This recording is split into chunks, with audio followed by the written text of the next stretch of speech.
اعوذ باللہ من الشیطان الرجیم بسم اللہ الرحمن الرحیم وَيَكَادُ الَّذِينَ كَفَرُوا لَيُزْلِقُونَكَ بِأَبْصَارِهِمْ لَمَّا سَمِعُوا الذِّكْرَ وَيَقُولُونَ إِنَّهُ لَمَجْنُونٌ وَمَا هُوَ إِلَّا ذِكْرٌ لِلْعَالَمِينَ۔ السلام علیکم ورحمۃ اللہ وبرکاتہ ویورز، بہت شکریہ آپ نے مجھے جوائن کیا۔ میرا نام ناصر رشید ہے اور آپ میرا یوٹیوب چینل دیکھ رہے ہیں۔ آج 21 رمضان المبارک ہے اور یہ آخری اشرا چل رہا ہے رمضان کا، جس میں شب قدر جو ہے کہ ایک بابرکت رات جو ہے، اس اشرے میں اللہ تعالیٰ نے اس کا ارشاد قرآن حکیم میں فرمایا ہے۔ بسم اللہ الرحمن الرحیم، انا انزلنا فی لیلۃ القدر وما ادراک ما لیلۃ القدر لیلۃ القدر خیر من الف شہر تنزل الملائکۃ والروح فیہا باذن ربہم من کل امر سلام ہی حتی مطلع الفجر، کہ اللہ تعالیٰ نے فرمایا ہے کہ ہم نے قرآن کو شب قدر میں نازل کیا، اور تمہیں کیا معلوم کہ شب قدر کیا ہے؟ یہ 1000 مہینوں سے بہتر ہے۔ اس میں ملائکہ اور فرشتے اترتے ہیں، اپنے رب کے حکم سے اترتے ہیں۔ سلامتی ہے یہ رات فجر تک۔ اس کے بارے میں نے آپ کو پچھلے 1-2 سالوں میں ویڈیو بتائی ہیں کہ شب قدر کیا ہے، شب برات کیا ہے، شب معراج کیا ہے۔ وہ آپ تفصیل جو ہے میری ویڈیوز میں دیکھ سکتے ہیں، انگلش میں بھی ہے، اردو میں بھی ہے۔ تو آج جو ہے جو میں نے بات کرنی ہے وہ 21 رمضان کے سلسلے میں ہے، اور یہ ایک جو آخری اشرا شروع ہوتا ہے، اسی دوران لوگ اعتکافی مسجدوں میں بیٹھتے ہیں، عورتیں گھر میں بیٹھتی ہیں۔ تو اس سلسلے میں 21 رمضان جو ہے وہ ایک اسلامی تاریخ میں ایک بہت بڑا دن ہے، جس میں حضرت علی کرم اللہ وجہ کی شہادت کا واقعہ پیش آیا، اور حضرت علی کرم اللہ وجہ کو 21 رمضان مبارک جو ہے وہ شہید کیا گیا تھا۔ تو اہل تشیع کے نزدیک یہ بہت بڑا دن ہے، لیکن مسلمانوں کے جنرلی بہت بڑا دن ہے۔ اور حضرت علی کرم اللہ وجہ کے بارے میں چند باتیں آپ کے گوش گزار کروں گا۔ اس سے پہلے 21 رمضان ہماری فیملی میں بھی ایک خاص دن رکھتا ہے۔ 21 رمضان کو میرے دادا جان حاجی سخی محمد جو ہیں وہ فوت ہوئے تھے 1976 میں۔ تو کتنے سال ہو گئے ہیں، تو ان کے لیے میں سارے ثواب کے لیے دعا کرتا رہتا ہوں۔ اس رمضان میں دعا کی ہے، اور پاکستان میں بھی جو ہے دعا کا میں نے اہتمام کیا تھا، میری وائف نے جو ہے اہتمام کیا ہے گھر میں۔ اللہ تعالیٰ اس کو اجر دے۔ تو اس سلسلے میں جو ہے 21 رمضان جو ہے ہماری فیملی میں ایک خاص دن رکھتا ہے، اور میرے دادا جان کا جو ہے وہ ان کو 1976 میں فوت ہوئے تھے۔ تو مطلب ہے کہ 40-45 سال سے اوپر ہو گئے، 40 سال سے اوپر ہو گئے۔ تو ہر سال ان کی لیے دعائیں مغفرت کرتا ہوں۔ ادھر ہوں تو ادھر کرتا ہوں، پاکستان میں ہوں تو پاکستان میں اہتمام کرتا ہوں۔ تو اللہ تعالیٰ میرے دادا جان کو ان کے درجات کو بلند کرے، اور آخرت کی منزلیں آسان فرمائے، اور ان کے گناہوں کی بخشش عطا فرمائے۔ میرے دادا جان جو ہیں وہ مجھے جب میں چھوٹا تھا تو مجھے کہتے تھے کہ چارپائی پہ کھڑے ہو کے اذان دو۔ تو انہوں نے مجھے یعنی کہ بڑی شفقت کرتے تھے میرے ساتھ، بہت اور بھی جو میرے بہن بھائی ان کے ساتھ کرتے، لیکن میرے ساتھ ان کا ایک خاص گہرا تعلق تھا۔ باقی بھی فیملی میں میرے جو فیملی کے لوگ ہیں ان سے میرا تعلق جو ہمیشہ جو اچھا رہا ہے، الحمدللہ رب العالمین۔ تو ایک تو یہ بات ہے۔ دوسری بات یہ ہے کہ 21 رمضان جو ہے اسلامی تاریخ کا بھی ایک بہت بڑا دن ہے، کہ اس دن جو ہے واقعہ جو ہے حضرت علی کرم اللہ وجہ کی شہادت کا ہے۔ تو اکثر آپ نے دیا ہوگا اہل تشیع جو ہیں وہ یہ دن منا رہے ہیں، اور باقی بھی جو مسلمان جو اہل بیت سے حب رکھتے ہیں، محبت رکھتے ہیں، وہ بھی اس دن کو مناتے ہیں۔ بعض لوگوں کو پتہ نہیں ہے، اور دوسرا یہ ہے کہ خاص کر جو ینگر جنریشنز ہیں ان کو معلوم بھی نہیں ہے کہ واقعہ کیا ہوا ہے۔ تو میں نے اس کی تفصیلاً جو ہے وہ آپ دیکھ سکتے ہیں، پوری تاریخ جو ہے میں نے بتائی ہے، تراویحوں کے بارے میں بھی، اور صحابہ میں اختلاف کے بارے میں بھی، اور بہت سارے واقعات میں نے لکھے بھرے ہیں۔ وہ گھنٹے کے 2 گھنٹے کی وہ ویڈیوز ہیں، آپ دیکھ سکتے ہیں۔ آج جو میں بات کروں گا وہ یہ ہے کہ حضرت علی کرم اللہ وجہ کا بہت بڑا مقام ہے۔ آپ اہل بیت میں سے ہیں، کہ رسول اللہ صلی اللہ علیہ وسلم کی آل سے تو آپ کی بہت سارے کارنامے ہیں، لیکن جو چند چیزیں ہیں وہ میں آپ کو بتانا چاہوں گا، تو 5 منٹ سے زیادہ میں آپ کا ٹائم نہیں لوں گا۔ حضرت علی کرم اللہ وجہ جو ہیں نبی کریم صلی اللہ علیہ وسلم کے چچزاد بھائی تھے، کزن تھے، خون تھے، قبیلے کے تھے، بنی ہاشم کے قبیلے سے تعلق رکھتے تھے، اور آپ صلی اللہ علیہ وسلم نبی پاک بھی بنی ہاشم کے قبیلے سے تعلق رکھتے تھے۔ پھر آپ صلی اللہ علیہ وسلم جو ہے نے حضرت علی کرم اللہ وجہ کو پالا ہے، تو جتنی محبت آپ حضرت علی کرم اللہ وجہ سے کرتے تھے کسی صحابی سے نہیں کرتے تھے۔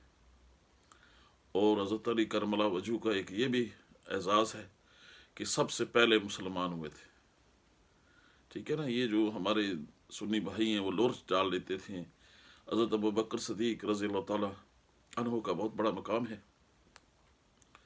لیکن یہ ہے کہ وہ لورس ڈال دیتے ہیں، کہتے ہیں کہ مردوں میں وہ مسلمان پہلے ہوئے اور بچوں میں یہ ہوئے۔ ایسی بات نہیں ہے، وہ پہلے مسلمان تھے، 10 سال کے تھے تو پہلے مسلمان تھے۔ جو حضرت ابو بکر صدیق ہے وہ مکے میں موجود نہیں تھے، وہ 2 ہفتے کے بعد مسلمان ہوئے۔ تو چونکہ یہ پتہ ہے، یہ سیاسی اور جو یہ ہمارے جو بات لوگ مولوی اس کو چھپاتے ہیں، وہ یہی ہے کہ وہ 2 ہفتے کے بعد آئے تھے حضرت ابو بکر صدیق۔ تو یہ اعزاز جو ہے حضرت علی کرم اللہ وجہ کا ہے کہ وہ پہلے مسلمان تھے۔ پھر یہ ہے کہ صحابی بھی تھے، نبی کریم صلی اللہ علیہ وسلم کی صحبت پائی، پرورش پائی۔ پھر آپ کے کزن تھے، چچا زاد بھائی تھے، اور چوتھی خصوصیت یہ تھی کہ آپ نبی کریم صلی اللہ علیہ وسلم کے داماد تھے، کہ آپ صلی اللہ علیہ وسلم کی پیاری بیٹی فاطمہ الزہرا کے شوہر تھے۔ اس لیے یہ بہت بڑی جو ہے ان کی فضیلت ہے۔ ویسے تو بے تحاشا فضیلتیں ہیں، لیکن چند چیزیں جو میں آپ کو بتانا چاہوں گا۔ ایک تو یہ ہے جو قرآن حکیم جو آپ پڑھتے ہیں، آپ میرے پاس میں اکثر آپ کی تلاوت بھی کرتا رہتا ہوں، اس میں جو زبر، زیر، پیش، یہ اعراب کہلاتے ہیں، اس کو حضرت علی کرم اللہ وجہ نے اس کو لگایا ہے۔ یہ بہت بڑا کارنامہ ہے۔ تو یہ جو قرآن ہے صحف عثمان ہے، یعنی کہ حضرت عثمان رضی اللہ تعالیٰ عنہ کے دور میں اس کو اکٹھا کیا گیا، اور ایک قرآن جو پوری دنیا میں اب پڑھا جاتا ہے۔ تو اس پر جو ہے کہ عربی تو جانتے تھے، جیسے آپ اردو جانتے ہیں، کون ہے وہ ہے، لیکن اس میں پیش اب پتہ نہیں چلتا یہاں پہ جو نئے اردو سیکھنے والے۔ تو اسی طرح عربی زبان تو فراوانی سے چل رہی تھی، لیکن جو باقی لوگ تھے دنیا میں وہ تو نہیں سمجھ سکتے تھے۔ اس لیے پھر زیر، زبر، پیش جو ہے، یہ اعراب جو ہیں، حضرت علی کرم اللہ وجہ کا بہت بڑا کارنامہ ہے۔ یہ بعض جو کتابیں ہیں تاریخ میں، اور یہ ملتا ہے کہ وہ جہاز بن یوسف نے کیا، وہ سب جھوٹ ہے، پروپیگنڈا ہے۔ وہ تو بہت بڑا قاتلی تھا، یعنی اس نے تو بے شمار لوگوں کو قتل کیا، اور خوف سے جو ہے لوگ انہوں نے جو بنی امیہ کے دور میں انہوں نے یعنی خوف سے لوگوں کی حکومت کی ہے، ڈر سے اور پیسے سے۔ تو اسی لیے جو ویسٹ میں جو لوگ اسکالرز ہیں، انہوں نے لکھا ہے کہ اسلام جو ہے تلوار کے طور پر پھیلا ہے۔ وہ ان کے دور میں جو ہوا تھا کہ لوگوں کو قتل کر دیتے تھے، اور خوف سے لوگ مسلمان ہو جاتے تھے اور ان کی بات مان دیتے تھے۔ تو یہ بنی امیہ دور میں جو ہے سب سے زیادہ خرابی ہوئی ہے۔ تو anyway، اس میں پھر یہ ہے اعراب لگایا حضرت علی کرم اللہ وجہ کا۔ پھر جو ہے کہ سب سے بڑا کارنامہ جو ہے کہ حضرت علی کرم اللہ وجہ کے بغیر شریعت نامکمل ہے۔ اب جو سب سے بڑی بات جو میں کہنے لگا ہوں وہ یہ ہے کہ نبی کریم صلی اللہ علیہ وسلم کے زمانے میں جو جنگیں ہوئی ہیں، جو غزوہ ہوئی ہیں، وہ جو ہیں کافروں سے ہوئے۔ پہلی دفعہ ہوا تھا کہ حضرت علی کرم اللہ وجہ کے دور مسلمان آپس میں لڑ پڑے تھے، تو تلواریں اٹھا لی تھی۔ تو اس کے پھر جو ان کے مال غنیمت کا کیسے ہوا، ان کو کیسے ٹریٹ کیا جائے، یہ ساری چیزیں جو ہے اسے پہلے نہیں تھی۔ تو حضرت علی کرم اللہ وجہ پر بہت بڑی آزمائش آئی تھی، اور انہوں نے بخوبی اس کو نبھایا، اور یہ شریعت مکمل ہوئی۔ بہت سارے یہ جو حدیث کے جو کہ جنہوں نے حدیثیں لکھی ہیں، ان کے قول میں ہے کہ شریعت جو ہے وہ حضرت علی کے بغیر نامکمل تھی۔ تو یہ بھی بہت بڑا کارنامہ ہے۔ پھر قرآن کے اعراب لگائے، یہ بھی بہت بڑا کارنامہ ہے۔ پھر یہ ہے کہ اسلام کو اس قدر سے جو اس کا جو کورٹ کا جو سسٹم ہے، قاضی سسٹم ہے، یہ بھی حضرت علی کرم اللہ وجہہ کے دور میں ہے، اور یہ سارے سسٹم جو ہیں جو آج کل ہمارے ہاں معاشرے میں رائج ہے، یہ اس دور سے چلے آ رہے ہیں۔ اور پھر یہ ہے کہ ایک اعزاز، آپ کو نبی کریم صلی اللہ علیہ وسلم کے داماد بھی تھے، تو یہ سارے اہل بیت کہلاتے ہیں، یعنی کہ حضرت علی کرم اللہ وجہہ، فاطمہ الزہرا، امام حسن علیہ السلام اور امام حسین علیہ السلام، یہ سارے جو ہیں اہل بیت کہلاتے ہیں۔ اور امام بخاری نے بھی اپنی کتاب یہ صحیح بخاری میں لکھا ہوا امام حسین علیہ السلام کہتے ہیں۔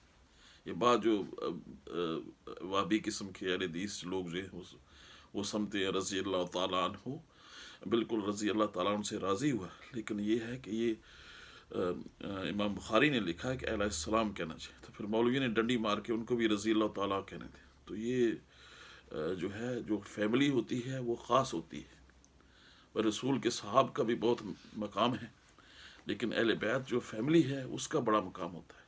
فیملی جو ہے وہ آپ کا خون ہوتا ہے، تو رسول اللہ علیہ وسلم کا خون ہے یہ، فاطمہ الزہرا یہ ان کی آل ہے، محمد و آل محمد فالورز کو کہتے ہیں۔ یہ جو بنایا انہوں نے فالورز نہیں ہوتے، فیملی ہوتی ہے، فیملی جو قریبی ہوتے ہیں اس کو فالورز جو ہوتے ہیں ان کو فالو کے ایک نبی صلی اللہ علیہ وسلم کی پھر آل کو پھر ماننے والے فیملی کو کہتے ہیں۔ تو یہ مولوی پھر بہت سارے لوگوں نے ڈنڈی ماری ہے، چونکہ سیاسی لوگ تھے، ان کے اپنے سیاسی مقاصد ہوتے ہیں، لیکن جو بات حق ہے وہ یہی ہے کہ آل کا مطلب ہے فیملی، آل عمران، اس میں قرآن حکیم میں آل فرعون بھی ہے، لیکن وہ بھی اس کی فیملی کا اس کا تعلق ہے۔ فالوورز جو ہوتے ہیں نا وہ تو پیچھے ہوتے ہیں، فیملی جو ہے وہ پہلے ہوتی ہے، اور فیملی جو ہے وہ چونکہ خون ہوتا ہے۔ مثال کے طور پر میں آپ کو مثال دیتا ہوں، میں پاکستان گیا ہوا تھا، چند مہینے میں رہ کے آیا، پیچھے میرے بچے چھوٹے تھے، اپنا خیال کرتے رہے، لیکن میرے دوست بھی ہیں، اب میرے دوست بھی مجھے ملنے کے لیے آئے، عزیز و قارب بھی آئے مجھے ملنے کے لیے، جی بہت مس کیا آپ نے، بڑا اچھا کیا۔ تو میں نے ایک سے سوال کیا، یار تم میرے دوست ہو، بہت اچھے ہو، تم مجھے ملنے کے لیے آئے ہو، میرے عزیز و قارب بھی تھے، لیکن یہ ہے کہ میرے بچے تو یہاں چھوٹے تھے، آپ نے تو ان کا تو پتہ نہیں کیا، تو مجھ سے آپ سے کیا محبت ہو سکتی ہے؟ تو وہ پھر بات میں کچھ ان کے پاس معقول جواب نہیں تھا، تو میں نے کہا کہ بھائی کہ میں تو پاکستان تھا، تو میرے تو ادھر چھوٹے بچے تھے، اپنا خیال رکھتے تھے، کم از کم آپ ان سے پوچھ ہی جاتے۔ تو وہ پھر اس کے پاس کوئی معقول جواب نہیں تھا، تو میں نے کہا مجھے تو آپ سے محبت ہے، چلو آپ میرے دوست ہیں، لیکن میرے بچے بھی تھے پیچھے یہاں رہے ہیں، تو آپ نے تو پتہ نہیں کیا، تو آپ کہہ رہے ہیں کہ مجھے آپ سے محبت ہے۔ تو بہرحال دوست بھی ہیں، لیکن اصل فیملی ہے، جب آپ فیملی کے ساتھ جو خون ہوتے ہیں، خون کے رشتے، تو ان کا بڑا مقام ہوتا ہے، تو پھر اگر ان کا خیال نہ رکھیں تو دوست تو الگ ہوتے ہیں۔ اس لیے رسول صلی اللہ علیہ وسلم کی یہ فیملی ہے، یہ اہل بیت ہیں، اور ان سے محبت جو ہے ایمان کا تقاضا ہے۔ رسول صلی اللہ علیہ وسلم نے یہاں صحیح مسلم میں فرمایا ہے کہ میں دو چیزیں چھوڑ کے جا رہا ہوں، ایک قرآن ہے، اس کو مضبوطی سے تھام رکھو، ایک میرے اہل بیت ہے۔ یہ چار حدیث ہیں یہاں صحیح مسلم، چونکہ مولوی بتاتے نہیں ہیں، آپ کو پتہ بھی نہیں ہوگا، تو اس لیے یہ ہے کہ اہل بیت اور قرآن کا ساتھ جو ہے یہ بالکل یعنی کہ قرآن اور اہل بیت یہ آزمائش تھی، جس طرح ہر پیغمبر کے دور میں کچھ چیزیں آزمائش اللہ تعالیٰ نے رکھی تھی، اور جو مسلمان امت ہے اس میں آزمائش جو ہے وہ اہل بیت ہے۔ اور اسی طرح جو کربلا کا واقعہ، وہ بھی میں نے ساری تفصیل میں نے آپ کو بتا دی، انگلش میں اردو میں بھی آپ دیکھ سکتے ہیں کہ واقعہ کربلا جو ہے یہ کسی کوئی حکومت کی نہیں جنگ تھی۔ امام حسین علیہ السلام نے یہ دیکھ لیا تھا کہ یہ بنی امیہ گروپ ہے، اس نے اسلام کو مسخ کر دیا ہے اور خرابی پیدا کر دی ہے، اگر میں قربانی نہ دوں گا تو یہ مسلمان امت نہیں اٹھے گی، تو اس لیے پھر واقعہ کربلا پیش آیا، تو پھر امت اٹھی ہے، اور پھر صحیح اسلام جو ہے وہ آپ کے پاس قرآن اور حدیث کے مطابق، صحیح حدیث، کریکٹ حدیث، ویسے بھی بہت ساری حدیثیں گڑھ لی گئی ہیں، کچھ ایسے ہی کمزور حدیثیں ہو گئی ہیں، اس لیے صحیح کریکٹ حدیث جو ہے اور قرآن سے جو ہے، اور یہ پھر بعد میں یہ جو حدیث کے عالم تھے انہوں نے یہ حدیثیں بنائی ہیں۔ اور پھر یہ ہے کہ اختلاف جو شیعوں کا ہے، یہ اختلاف حق پہ تھا، اس میں یہ ہے کہ ایسا نہیں تھا کہ یہ کوئی ایسے بن گیا یا یہودی سازش نہیں تھی، یہ ٹھیک ہے کہ تاریخ میں عبداللہ بن سبا ایک کریکٹر ہے، لیکن وہ بعد میں داخل ہوئے. پہلے جو ہے کہ حضرت علی کرم اللہ وجہ جب نبی پاک صلی اللہ علیہ وسلم کا وصال ہوا تو پھر یہ اختلاف پیدا ہو گیا تھا. پھر یہ ہے کہ حضرت علی کرم اللہ وجہ اہل بیت کو یہ تھا کہ انہوں نے ہمیں بلایا نہیں. تو پھر جو ہے حضرت علی کرم اللہ وجہ نے بیعت نہیں کی تھی حضرت ابوبکر صدیق. یہ بھی تاریخ میں ہے, حدیث میں کتابیں پڑھ لیں تو آپ کو پتہ چل جائے گا کہ کسی امام نے کوئی اہل بیت کے ساتھ جو ہے کوئی ان کے بارے میں ساری چیزیں لکھی ہیں, لوگ پڑھتے نہیں ہیں یا پھر اپنی مطلب کی چیزیں نکال لیتے. تو اس لیے پھر انہوں نے بیعت نہیں کی تھی. 1 مہینہ لکھا ہوا ہے, کئی جگہ 2 مہینے ہیں, لیکن بیعت نہیں کی. پھر جب فاطمہ الزہرا ان کا وصال ہوا تو پھر وہ جنازے پہ بھی نہیں گئے. یہ سب کہانیاں ہیں کہ انہوں نے ابوبکر صدیق نے رضی اللہ تعالیٰ عنہ یا وہاں جنازہ پڑھا, ایسی کوئی بات نہیں. وہ رات کو فوت ہوئی ہیں, رات کو ان کو دفن کیا گیا تھا. تو پھر اختلاف رہا ہے. پھر بعد میں حضرت عمر کے دور میں پھر یہ ٹھیک رہا ہے, اور حضرت عمر کا دور بہت اچھا گزرا ہے, میں نے پہلے بھی بتایا ہے. لیکن وہ ہمیشہ حضرت علی کرم اللہ وجہ سے مشورہ کرتے تھے اور ان کو ہی خلیفہ بنا کے جاتے, اپنا نائب مقرر کر کے جاتے تھے جب وہ مدینے سے باہر جاتے تھے. تو یہ دور اچھا گزرا ہے. پھر بعد میں اختلاف پیدا ہو گیا. پھر یہ بہت لمبی تفصیل میں پہلے بھی بیان کر چکا ہوں. تو یہ یہودی بعد میں گھسے, تو پھر یہ شیعہ بن گئے ہیں, اور شیعوں سے پھر انہوں نے پھر صحابہ میں اختلاف ڈالا. جیسے مثال کے زندہ مثال ایران میں اب وہ جو ان کے سائنسدان ہیں, ایٹمی سائنسدانوں کو قتل کیا ہے, تو یہ یہودی جو ہے شیعہ بن کے ان کے اندر گھس گئے. تو ان کو ابھی بھی یعنی کہ ان کے ایٹمی پلانٹ پر دھماکے ہو رہے ہیں. تو یہ شیعہ جو ہیں یہودی شیعہ بن کے ان کے اندر گھس گئے. اسی طرح جو یہودی تھے عبداللہ بن سبا ان کے گروپ, یہ شیعہ بن کے نا ان کے اندر گھس گئے اور مزید تفرقہ پیدا ہوا. یعنی کہ ایک پولیٹیکل ویو تو ہو سکتا ہے, ڈفرینس آف اوپینین, لیکن یہ قتل و غارت اور اس طرح کی چیزیں جو ہیں یہ بعد میں پھر زیادہ ہو گئی ہیں. اور پھر یہ جو یہودی تھی شیعہ بن کے ان کے عالموں میں داخل ہو گئے, اور پھر شیعہ کے اور گروپ بن گئے ہیں, اور اس طرح کا جو فساد ہے وہ آئے دن ہوتا رہتا ہے. اسی طرح آپ کو شاید میں نے بتایا ہے کہ جو عمران ہے, یہ پاکستانی دجال میں اس کو کہتا ہوں, کہ یہ اس لیے کہ یہ ان کے جو جتنے بھی فالوور احمدی ہیں اور مرزائی ہیں, وہ 2000 مرزائی اسرائیل میں موجود ہے. آپ اندازہ کر سکتے ہیں ان کی فوج میں, آپ پڑھ سکتے ہیں ان کے فوج کے اندر جو ہے مرزائی انگلینڈ میں آ گئے, یورپ میں بہت آئے تھے کیونکہ انگریزوں کے دور میں ہی آئے تھے, تو یہاں اسٹیبلش ہو گئے. پاکستان میں جو سب سے زیادہ پڑھا لکھا طبقہ ہے وہ مرزائی ہے. تو ان کے ہاں یہاں پر ان کے جو یوٹیوبرز ہیں اور بڑا بڑا جو سوشل میڈیا نیٹ ورک ہے, یہ ان کی چلا رہے ہیں. تو پھر ہمارے لوگ بھی بہک جاتے ہیں. اسی طرح دجال آئے گا کہ وہ سب لوگوں کو ورغلا جائے گا, اور مسلمان بھی اس میں بہہ جائیں گے.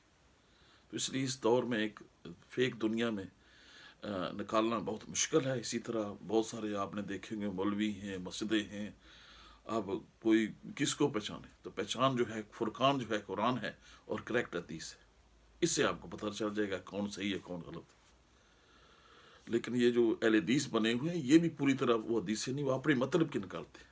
لیکن ایک میری طرح جو اگر غیر جانبدار اور اگر صحیح اس کو علم چاہیے, تو پھر تاریخ اور صحیح طرح حقائق جو بغض علی ہے اس کا چشمہ اتار کے پھر آپ پڑھیں گے تو آپ کو سچائی نظر آئے گی.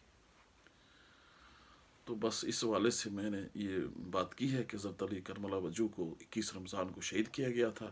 اہل تشیع جو ہیں وہ شب قدر کو 21 رمضان کو ہی مانتے ہیں کہ یہی شب قدر ہے, ٹھیک ہے.